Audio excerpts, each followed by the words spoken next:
ಬಳಿ ತೆರವು ಮಾಡಲು ಮುಂದಾಗದ ಅರಣ್ಯ ಇಲಾಖೆ ಅಧಿಕಾರಿಗಳು ಬಡ ದಲಿತರನ್ನು ಒಕ್ಕಲೆಬ್ಬಿಸಲು ಯತ್ನಿಸುತ್ತಿದ್ದು, ಇದರ ವಿರುದ್ಧ ನ್ಯಾಯಾಲಯದಲ್ಲಿಯೂ ಹೋರಾಟ ನಡೆಸಲಾಗುವುದೆಂದು ದಲಿತ ಮುಖಂಡರು ಎಚ್ಚರಿಕೆ ನೀಡಿದ್ದಾರೆ.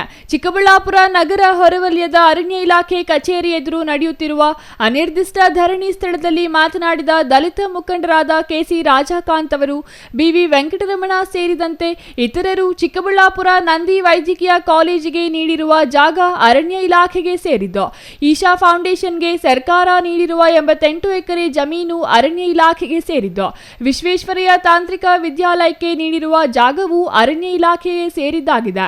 ಇವರನ್ನು ತೆರವುಗೊಳಿಸಲು ಮುಂದಾಗದ ಅರಣ್ಯ ಇಲಾಖೆ ಅಧಿಕಾರಿಗಳು ಬಡ ದಲಿತರನ್ನು ಒಕ್ಕಲೆಬ್ಬಿಸಲು ಯತ್ನಿಸುತ್ತಿರುವುದು ವಿಪರ್ಯಾಸ ಎಂದರು.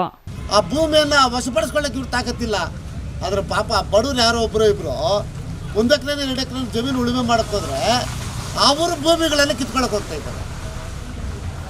ಅವ್ರ ಭೂಮಿಗಳನ್ನು ಕಿತ್ಕೊತಾ ಇದ್ದಾರೆ.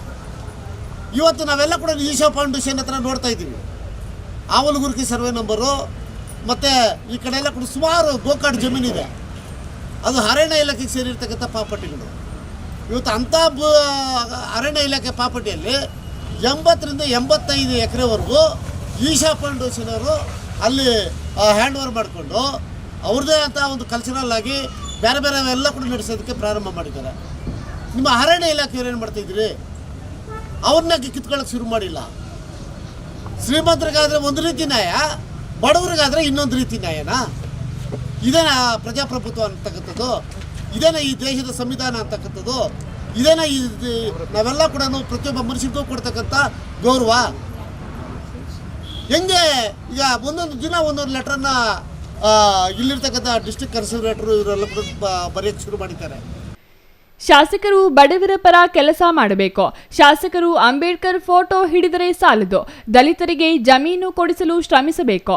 ಮೊನ್ನೆ ಲಾಟರಿ ಶಾಸಕರಾಗಿ ಆಯ್ಕೆಯಾಗಿದ್ದೀರಿ, ಮುಂದೆ ಹಾಗೆ ನಡೆಯಲ್ಲ. ದಲಿತರು ಬಡವರ ಪರ ಕೆಲಸ ಮಾಡದಿದ್ದರೆ ಜನರೇ ಬುದ್ಧಿ ಕಲಿಸುತ್ತಾರೆ. ಬಡ ದಲಿತರನ್ನು ಒಕ್ಕಲೆಬ್ಬಿಸುತ್ತಿರುವ ಅರಣ್ಯ ಇಲಾಖೆ ಅಧಿಕಾರಿಗಳ ಕ್ರಮದ ವಿರುದ್ಧ ಹೈಕೋರ್ಟ್ನಲ್ಲಿ ಪ್ರಕರಣ ದಾಖಲಿಸಲಾಗುವುದು. ಹೈಕೋರ್ಟ್ ಆದೇಶದಂತೆ ಗ್ರಾಮ ಠಾಣಾದಲ್ಲಿರುವವರನ್ನು ತೆರವು ಮಾಡಬಾರದೆಂದು ಆದೇಶ ನೀಡಿದೆ. ಹಾಗಾಗಿ ಡಿಎಫ್ಒ ಅವರು ತೆರವು ಮಾಡಲು ಮುಂದಾದರೆ ಮನೆಗೆ ಕಳುಹಿಸುವವರೆಗೂ ಬಿಡಲ್ಲ ಎಂದು ಎಚ್ಚರಿಕೆ ನೀಡಿದರು. ಜೂನ್ 29ಕ್ಕೆ ತಾಲೂಕು ಅರಣ್ಯಾಧಿಕಾರಿಗಳ ಕಚೇರಿಗಳ ಮುಂದೆ ಪ್ರತಿಭಟನೆ ನಡೆಸಲಾಗುವುದು. ಚಿಕ್ಕಬಳ್ಳಾಪುರ ತಹಸೀಲ್ದಾರ್ ಕನಿಷ್ಠ ಸೌಜನ್ಯಕ್ಕೂ ಹೋರಾಟದ ಸ್ಥಳಕ್ಕೆ ಬಂದು ಚರ್ಚೆ ನಡೆಸಿಲ್ಲ. ತಹಸೀಲ್ದಾರ್ ನೀಡಿರುವ ಜಮೀನು ಬಗ್ಗೆ ತಹಸೀಲ್ದಾರ್ ಚಕಾರ ಎತ್ತುತ್ತಿಲ್ಲ. ತಹಸೀಲ್ದಾರ್ ಅವರ ನಿರ್ಲಕ್ಷ್ಯ ಹೀಗೆ ಮುಂದುವರೆದರೆ ಅವರ ಅಮಾನತು ಆಗುವವರೆಗೂ ಹೋರಾಟ ನಿಲ್ಲಲ್ಲ ಎಂದು ಎಚ್ಚರಿಕೆ ನೀಡಿದರು. ಕಳೆದ 8 ದಿನಗಳಿಂದ ನಿರಂತರ ಹೋರಾಟ ನಡೆಯುತ್ತಿದೆ. ಅನಿರ್ದಿಷ್ಟಾವಧಿ ಧರಣಿ ಆರಂಭಿಸಿ 8 ದಿನಗಳಾದರೂ ಯಾರೂ ಬಂದಿಲ್ಲ. ಅಧಿಕಾರಿಗಳು ಬಡವರ ಪರ ಇಲ್ಲ ಎಂಬುದು ಇದರಿಂದ ಸ್ಪಷ್ಟವಾಗಿದೆ. ಬಡವರೇನಿದ್ದಾರೆ ಅವ್ರ ಪರವಾಗಿ ನ್ಯಾಯವನ್ನು ಕೊಡಬೇಕು ಅಂತಕ್ಕಂಥ ದೃಷ್ಟಿಯಲ್ಲಿ ಅವ್ರ ಪರವಾಗಿ ಧ್ವನಿ ಎತ್ತತಕ್ಕಂಥ ಕೆಲಸವನ್ನು ಎಲ್ಲ ತಾಲೂಕಲ್ಲಿ ಕೂಡ ಮಾಡೋಕ್ಕೆ ಪ್ರಾರಂಭ ಆಗಿದೆ. ಇದು ಒಂದೇ ಅಲ್ಲ, ಆಯಾ ತಾಲೂಕಲ್ಲಿ ಕೂಡ ಈ ರೀತಿಯ ಸಮಸ್ಯೆಗಳಿರ್ತಕ್ಕಂಥ ಸಾಕಷ್ಟು ಹಳ್ಳಿಗಳಿದ್ದಾವೆ ಬೇರೆ ಬೇರೆ ತಾಲೂಕಲ್ಲಿ ಕೂಡ. ಅದನ್ನೂ ಕೂಡ ಹಾಡು ಮಾಡಿಕೊಂಡು ಪ್ರಶ್ನೆ ಮಾಡ್ತಕ್ಕಂಥ ಕೆಲಸ ಮಾಡ್ತಾಯಿದ್ವಿ. ನಾವು ಇವತ್ತು ಕೂಡ ಹೇಳ್ತಾ ಇದ್ದೀವಿ, ಸಂಬಂಧಪಟ್ಟಂಥ ಕಂದಾಯ ಇಲಾಖೆ ಅಧಿಕಾರಿಗಳಾಗಿರ್ಬೋದು, ಫಾರೆಸ್ಟ್ ಇಲಾಖೆ ಅಧಿಕಾರಿಗಳಾಗಿರ್ಬೋದು, ಇನ್ನು ಮುಂದೆ ನಾವು ತೆಗೆದುಕೊಳ್ಳುವಂಥ ಕಾರ್ಯಕ್ರಮದ ಒಳಗೆ ನೀವೇನಾದರೂ ಕೂಡಲೇ ಕ್ರಮ ವಹಿಸಲಿಲ್ಲ ಅಂದರೆ ಆ ಬಡವರನ್ನ ಕರ್ಕೊಂಡೋಗಿ ಅವ್ರೇನು ಮೊದಲಿಂದ ಕೂಡ ಉಳುಮೆ ಮಾಡ್ತಾ ಇರ್ತಕ್ಕಂಥ ಭೂಮಿ ಏನಿದೆಯೋ ಆ ಭೂಮಿಯಲ್ಲೇ ಮತ್ತೆ ಉಳುಮೆ ಮಾಡೋಕ್ಕೆ ಅವಕಾಶ ಮಾಡಿಕೊಡ್ಲಿಲ್ಲ ಅಂದರೆ ಮುಂದಿನ ರೀತಿಯಲ್ಲಿ ಹಂತವಾಗಿ ಕಾರ್ಯಕ್ರಮಗಳನ್ನು ಅದು ಉಗ್ರ ರೂಪ ಅಂತ ಹೋರಾಟ ಕೂಡ ಹಮ್ಮಿಕೊಳ್ಬೇಕಾಗ್ತದೆ ಅಂತಕ್ಕಂಥ ಈ ಸಂದರ್ಭದಲ್ಲಿ ಹೇಳಕ್ಕೆ ನಾನು ಬಯಸ್ತಾ ಇದ್ದೀನಿ. ಕಂದಾಯ ಇಲಾಖೆ ನೀಡಿರುವ ಸಾಗುವಳಿ ಚೀಟಿ ಇದೆ. ಕಂದಾಯ ಇಲಾಖೆಯೇ ದುರಸ್ತಿ ಮಾಡಿಕೊಟ್ಟಿದೆ. ಹಾಗಿದ್ದರೂ ತಹಸೀಲ್ದಾರ್ ಸ್ಥಳಕ್ಕೆ ಬಂದಿಲ್ಲ, ಚರ್ಚೆ ನಡೆಸಿಲ್ಲ ಎಂದು ಅಸಮಾಧಾನ ಹೊರಹಾಕಿದರು.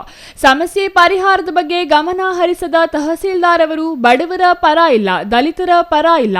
ಶ್ರೀಮಂತ ಸಂಸ್ಥೆಗಳು ಒತ್ತುವರಿ ಮಾಡಿಕೊಂಡಿರುವ 16 ಎಕರೆ ಜಾಗ ತೆರವು ಮಾಡಿಸುವ ತಾಕತ್ತು ಅರಣ್ಯ ಇಲಾಖೆ ಅಧಿಕಾರಿಗಳಿಗಿಲ್ಲ.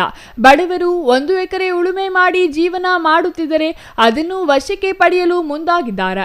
ಅಧಿಕಾರಿಗಳ ಈ ಕ್ರಮ ಖಂಡಿಸಿ ತಾಲೂಕು ಅರಣ್ಯ ಇಲಾಖೆ ಕಚೇರಿಗಳಿಗೆ ಬೀಗ ಜಡಿಯಲಾಗುವುದು ಎಂದರು. News bureau, CTV news, Chikkaballapur.